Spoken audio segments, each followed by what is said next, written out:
Trump, Donald Trump এবং নরেন্দ্র মোদী এদের মধ্যে যে বৈঠকের পর যৌথ সংবাদ সম্মেলন, সেখানে আসলে বাংলাদেশ প্রসঙ্গে ট্রাম্প কি বলেছেন? সকালে কিছু কিছু পত্রিকায় রিপোর্ট হয়েছে, শিরোনাম এমন হয়েছে যে বাংলাদেশের দায়িত্ব ট্রাম্প মোদির হাতে তুলে দিয়েছে। আসলে কি তাই দিয়েছে, অথবা ট্রাম্প তুলে দেওয়ার কে? এটাও কিন্তু একটা বেসিক কোশ্চেন। এবং এটা নিয়ে দেখলাম একটা ধুমধুমার কাণ্ড। ভারতের মিডিয়াগুলো দেখলাম নানা রকম নিউজ করেছে।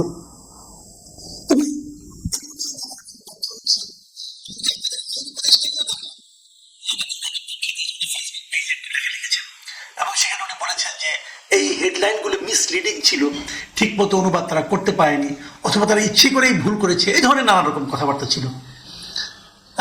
আমি এগুলো নিয়ে অতটা এত ডিটেলে যাবো না, কারণ এগুলি গেলে পরে কেন যাবো আমি বুঝতে পারছি না। আমি আবার তবু আপনাদেরকে যারা এই অনুষ্ঠান আগে নিউজগুলো দেখেননি, তাদেরকে যারা শুনছেন এই অনুষ্ঠান, তাদেরকে আমি একটা মোটামুটি একটা ধারণা দিই, তাহলে হবে। এই যৌথ সংবাদ সম্মেলনে একজন ভারতীয় সাংবাদিক উনি ইংরেজিতে জিজ্ঞাসা করেছেন যে বাংলাদেশ প্রসঙ্গে তার জিজ্ঞাসা ছিল যে বাংলাদেশে যুক্তরাষ্ট্রের ডিপ স্টেট জিনিসটা কি, এটা একটু আপনাদের বলেন। ডিপ স্টেট হচ্ছে ছায়া সরকার, গভীর সরকার না, গভীর দেশ না, ছায়া সরকার। ছায়া সরকার এইভাবে, ঠিক ছায়া সরকারও না, ব্যাপারটা হলো অদৃশ্য একটা সরকারের প্রভাব।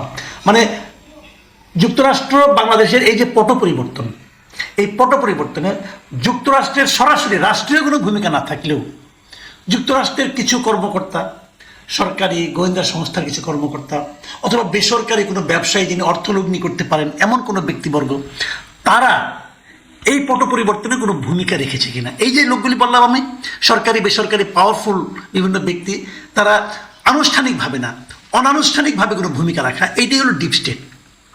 এটাই উনি জিজ্ঞাসা করেছেন যে ডিপ স্টেটের কোনো ভূমিকা ছিল কিনা। দেখেন, পৃথিবীর কোনো দেশের সরকার প্রধানকে স্বীকার করবে যে হ্যাঁ আমার ডিপ স্টেটের একটা ভূমিকা ছিল?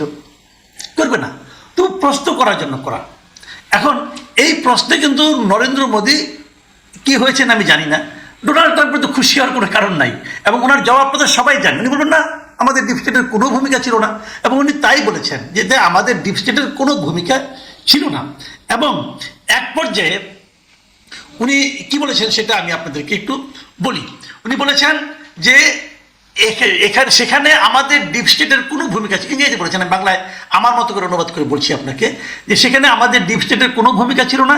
এটা এমন একটা বিষয় যেখানে প্রধানমন্ত্রী নরেন্দ্র মোদীকে ইঙ্গিত করে বলেছেন প্রধানমন্ত্রী দীর্ঘদিন ধরে কাজ করছেন। আবার তারপরে বলছেন যে স্পষ্ট করে বললে ভারত সেখানে শত শত বছর ধরে কাজ করছে, আর সেসব বিষয় তিনি পড়েছেন, উনি পড়েছেন ভারতের ব্যাপারে, তবে বাংলাদেশের বিষয় আমি প্রধানমন্ত্রীর উপর ছেড়ে দেব। এটা বলে ট্রাম্প মোদির দিকে ইঙ্গিত করেছেন। দেখেন, এই কথাটা বলার মাধ্যমে উনি কি বলেছেন, দেখেন কয়েকটা কথা, যে ভারত সেখানে শত শত বছর কাজ করেছে। ভারত কোথায় কাজ করেছে শত শত বছর ধরে? বাংলাদেশে। তো ভারতের ডিপ স্টেট কি বাংলাদেশের জন্য বাংলাদেশে এসে কাজ করেছে? এটা তো একটা ভয়ঙ্কর অভিযোগ। এটা কিন্তু উল্টা ভারতের প্রতি অভিযোগ দিলেন উনি, যে ভারতের ডিপ স্টেট আমাদের এখানে কাজ করেছে। তাই হলো না জিনিসটা? তো এই অভিযোগে ভারতকে আমাদের উপর দায়িত্ব দেওয়া হয়েছে, এটা কেন? তারপর উনি বললেন যে তবে বাংলাদেশের বিষয়ে আমি প্রধানমন্ত্রীর উপর ছেড়ে দেব।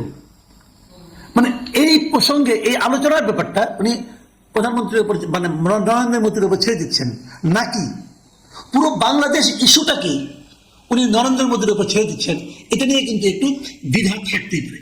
তবে আমি যেটা বলছিলাম যে এখানে আমাদের আইন উপদেষ্টা আসিফ নজরুল উনি যে ব্যাখ্যাটা দিয়েছেন, উনি ওনার ফেসবুক স্ট্যাটাসে কিছু লিখেছেন, আমি ওনারটা একটু পড়ে শুনে আপনাদেরকে, যাতে নাকি আমার ভুল না হয়।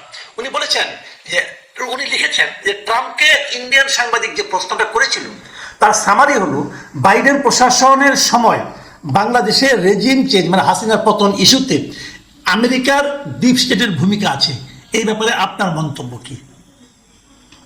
উত্তরে ট্রাম্প বলেছেন না, আমেরিকার ডিপ স্টেটের কোনোই ভূমিকা নেই, এবং তারপর চোখে মুখে বিরক্তি নিয়ে মোদির দিকে ইঙ্গিত করে, যেহেতু উনি আবার ব্যাগেটে লিখেছেন, যেহেতু ইন্ডিয়ান সাংবাদিক মন গড়া তথ্য প্রচার করতে চাচ্ছিল, তাই ইন্ডিয়ান প্রধানমন্ত্রীর দিকে তাকে রেফার করে দিয়ে ট্রাম্প বলেছেন বাংলাদেশ ইস্যুতে ওই প্রশ্নের উত্তরটা মোদির উপর ছেড়ে দিলাম। বাংলাদেশ সংক্রান্ত এই প্রশ্নের উত্তর মোদিকে দিতে বলেছিলেন ট্রাম্প। এই হলো ঘটনার সামারি। এই যে কথাটা আমাদের আইন উপদেষ্টা উনি লিখেছেন, মানে এটা ওনার ব্যাখ্যা। তো ওনার ব্যাখ্যাটা কিন্তু আপনারা আবার যদি কেউ ভিডিওটা দেখেন, ইউটিউবে ভিডিওটা পাবেন, কিন্তু আপনি ইউটিউবের ভিডিওটা দেখে নেন, দেখবেন যে ওনার বক্তব্যের সঙ্গে কতটুকু মেলে কতটুকু মেলে না, কিছু কিন্তু পাবেনই, কোনো সন্দেহ নাই। আবার আমি যে ব্যাখ্যাটা দিলাম একটু আগে, যে এই ব্যাপারে ভারত 17 বছর ধরে কাজ করছে, ভারত বলবে ভারতের উপর ছেড়ে দিলাম, এটার ব্যাপারে আরেকটা ব্যাখ্যা কিন্তু আপনি দিতে পারেন।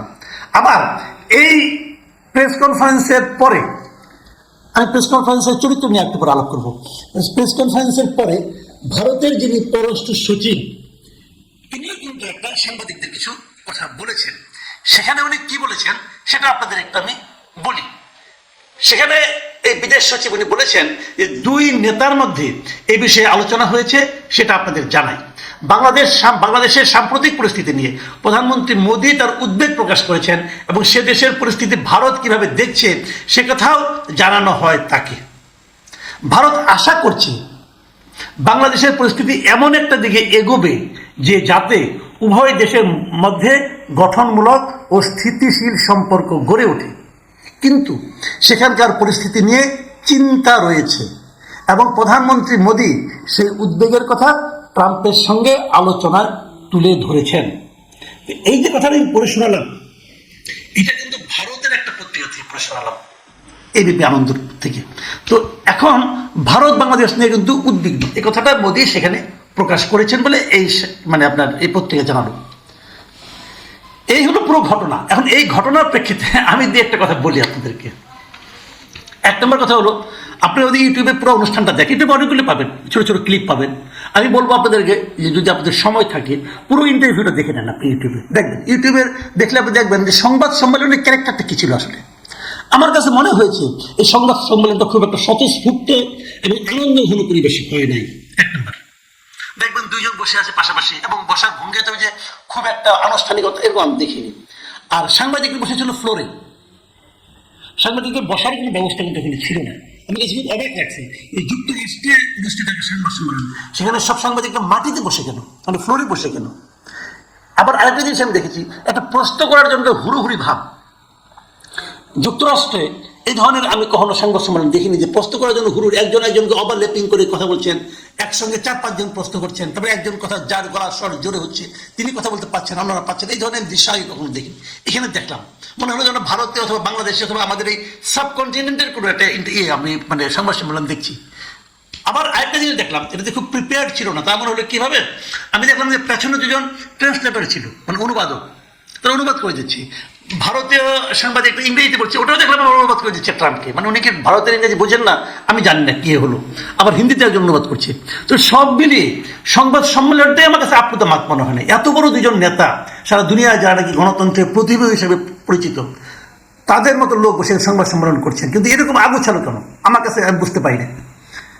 দ্বিতীয় যে কথাটা বলে আমি আলোচনাটা শেষ করব, সেটা হলো ভারত এবং যুক্তরাষ্ট্রের দুই মানে সরকার প্রধানের সংবাদ সম্মেলন হয়েছে। সেখানে বাংলাদেশ প্রসঙ্গে একটা কথা এসেছে, যে কথাটার একাধিক অর্থ হতে পারে, কিন্তু সেটা নিয়ে আমরা তো উদ্বিগ্ন কেন? আজকে সোশ্যাল মিডিয়ায় আমি দেখলাম কতজন যে কত রকম ব্যাখ্যা দিচ্ছে, যারা নাকি এই সরকারকে অপছন্দ